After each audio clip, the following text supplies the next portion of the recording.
Dito sa simbahan mga idol. Ano tayo sa simbahan? Tayo. Yan. Ano tayo dito mga idol? So tayo. Manalangin tayo. Mahingi tayo ng sa Panginoon. Papa Jesus. Mahingi tayo ng kay Papa Jesus mga idol.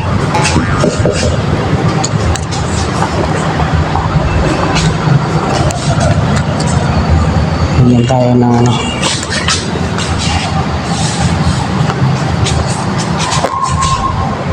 Jesus. Oh my God!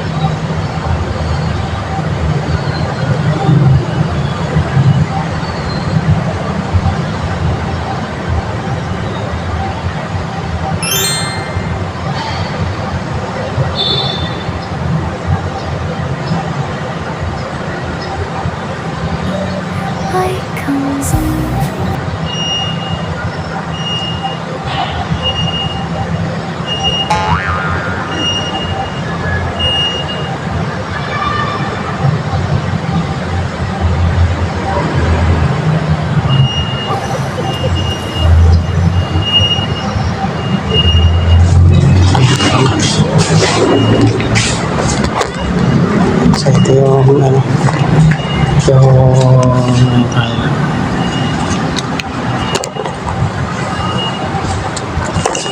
yung tayo dito. Ano tayo? Dito ng blessing kayo. Ano tayo ng blessing?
Ito na yun. So yun ang lahat natin sa labas.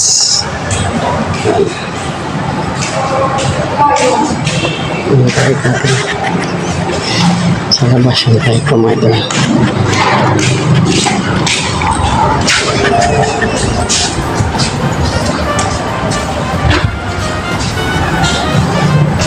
Basta tayo.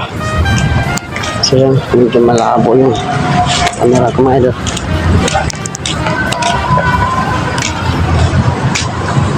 Try natin.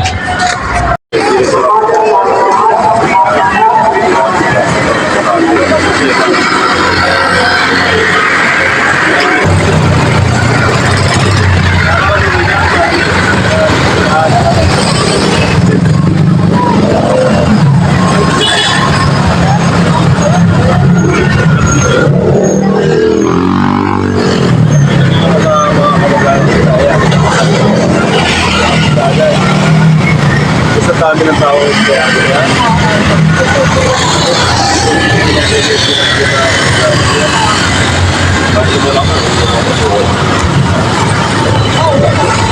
Madaming tao ngayon dito. Simbahan. Kasi nga simba na. Hindi lang yung burger. Okay.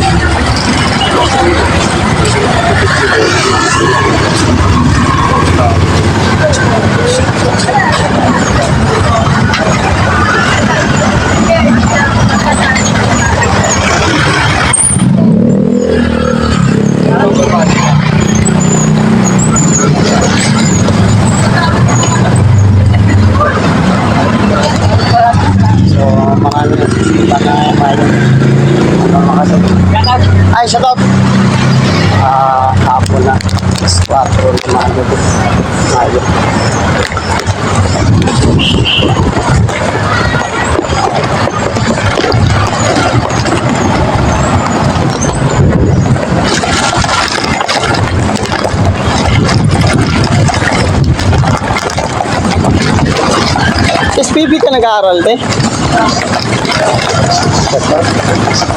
Anong grade ka na, te?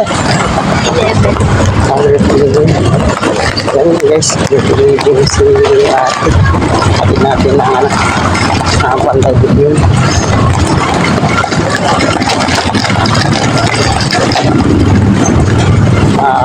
Lubak masyado yung daanan na dyan. So,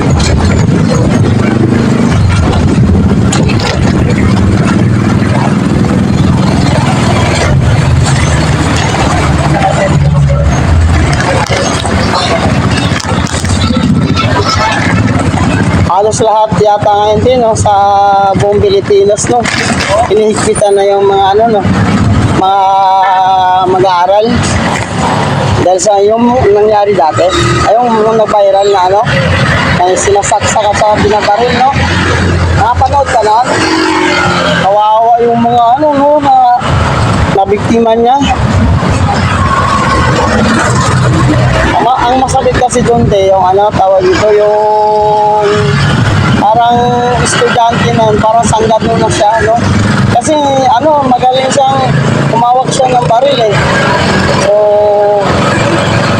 mantakin mo yan, lahat ng, ano, kung halimbawa, walang alam sa paghawak ng baril yun. Hindi niya mababaril lahat ng mga klase niya, no? Halos lahat ng mga klase niya, pinagbabaril niya. So, kaya sa buong Pilipinas yan, pinapatupad na yung paghigpit sa pagpasok at sa paglabas yata, no? Buti hindi naghigpit yan sa inyo. Hindi naman siya talaga totally naghigpit talaga. So, siguro doon lang siguro sa ano, no? Sa may, ano ba yun? Nangyari yun sa lugar ng, Tacloban, no? Diba Tacloban nangyari yun? Kaya nga pinatanong natin bawat ano mga idol kasi nga sa ano kasi trauma kasi sa mga estudyante mga idol nalipos na sa mga estudyante na mga pumapasok sa eskwelahan. Bilang estudyante ka, trauma na kasi sa'yo yun o matutrauma ka o talagang matatakot ka rin papasok para mamaya o hindi man natin masasabi na meron talagang estudyante na pupunta lang doon o kahit sa ibang room pupunta doon na ipag-away lang, yan ang mahirap doon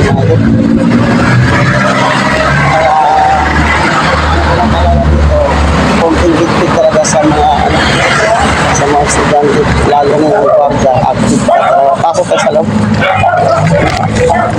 active ka sa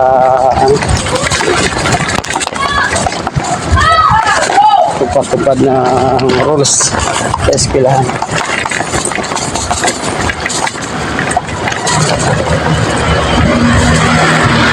Ano pangalan mo to?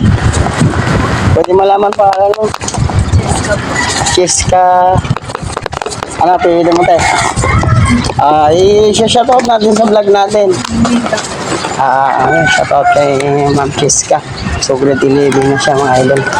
Dito sa CSPB siya nag-aaral. Okay.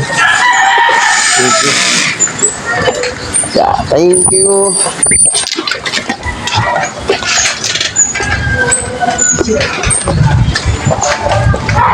So mga idol, abanti na tayo. Shut up po. So yan, nahatid na po natin si Ma'am Cheska mga idol sa loob ng Pantai Between. Kasi dito siya sa Pantai Between, so may aso. Medyo malabo yata yung camera natin mga idol. So palabas na nga tayo, no? Galing tayo sa loob ng Pantai Between. Bakit po tayo ng pasahero, no?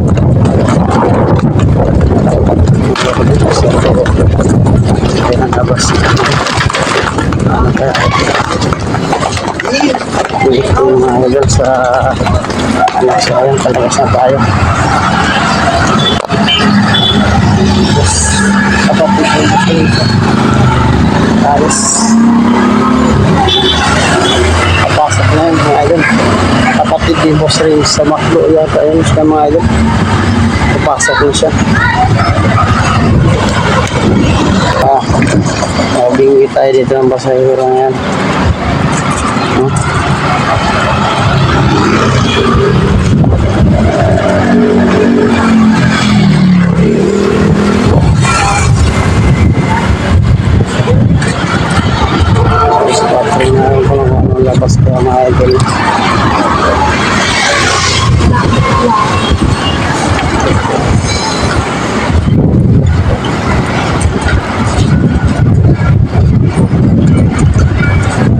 tayo sa mga